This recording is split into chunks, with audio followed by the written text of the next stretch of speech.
What's going on? It's Darren Rose here in the bowels of Staples Center, hanging out with Chris Wolstenholme from Muse, bass player. Thanks for taking the time. No worries. So you were talking about you had, I saw the show on Thursday night. Fantastic, right, as always. And you had the day off yesterday. So what's a typical day off? You guys were out playing football, or as we know in America, soccer. Well, when we were in LA, we know Robbie Williams, and he's got a football pitch here. So usually when we're here, he invites us up to go and play football with him. Any ritual, any kind of thing that you guys do as a band together, moments before you hit the stage? Not really. No, I know a lot of bands have little communal group hugs and things like that, and try and psych each other up. But we've never really felt the need to do anything like that. I think it's one of those bands that when by the time we get on stage, it just kind of happens. I don't think there's anything too forced about anything. I think we love playing on stage. We don't feel like we need to psych ourselves up to do that. The crowd do that for us. Yeah. Do you have particular cities or maybe venues that you look forward to when you tour the States? I think New York and LA are always great places because obviously they're just great cities. I think New York is probably my favourite place in the States. It's probably actually the only place I've actually been without being with the band.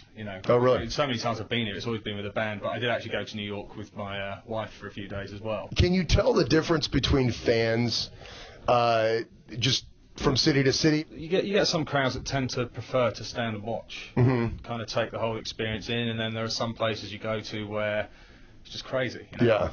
But you notice it a lot in Europe as well. I mean, from country to country, you go to France and Italy and places like that, and they're completely crazy. And in other places, they're not so crazy. But, they still enjoy the show. They just enjoy it in a different way. How long does it take you to come down after a show? Quite a while. Yeah. It's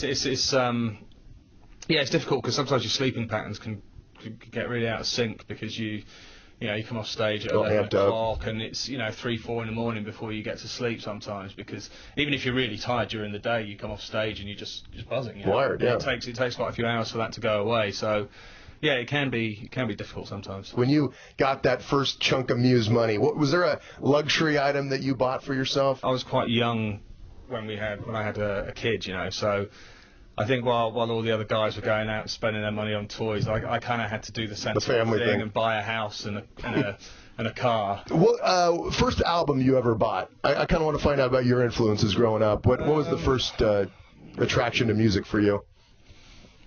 I think it was probably a Beach Boys record. Really? Yeah. I mean, I think the first records I ever had was stuff that my mum had.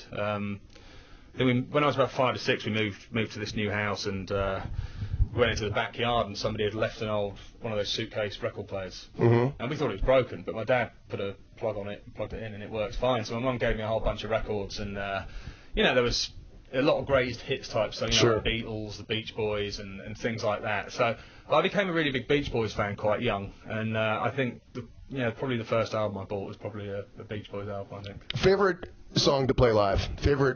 Well, that's the first part of the question. Favorite song to play live? Muse song. I'm really enjoying Supremacy at the moment. I think it's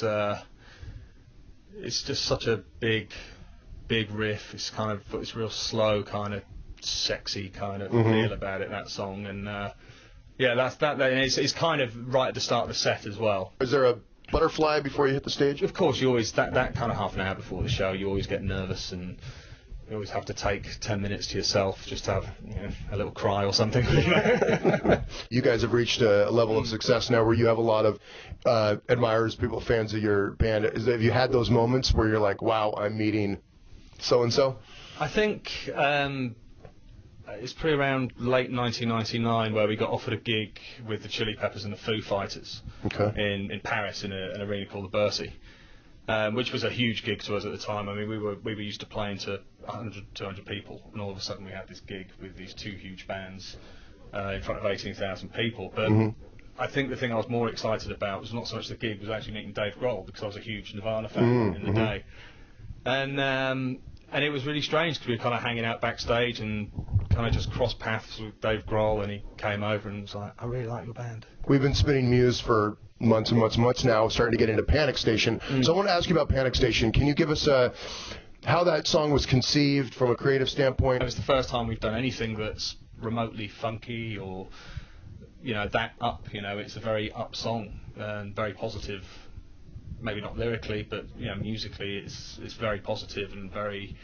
I don't know. It just sounds very fresh for us. I think that song. It's quite a different page to anything we've done before. What do you think's contributed the most over the years to Muse's evolution? I think it's always just about having an attitude of moving forward, and not finding that one thing that we like and thinking, well, we're going to do that for the rest of our life. Some bands do that and it works great for them. Yeah. Some bands find a formula and it pays off for them, but that's just not how we like making music. We like to just try new things all the time.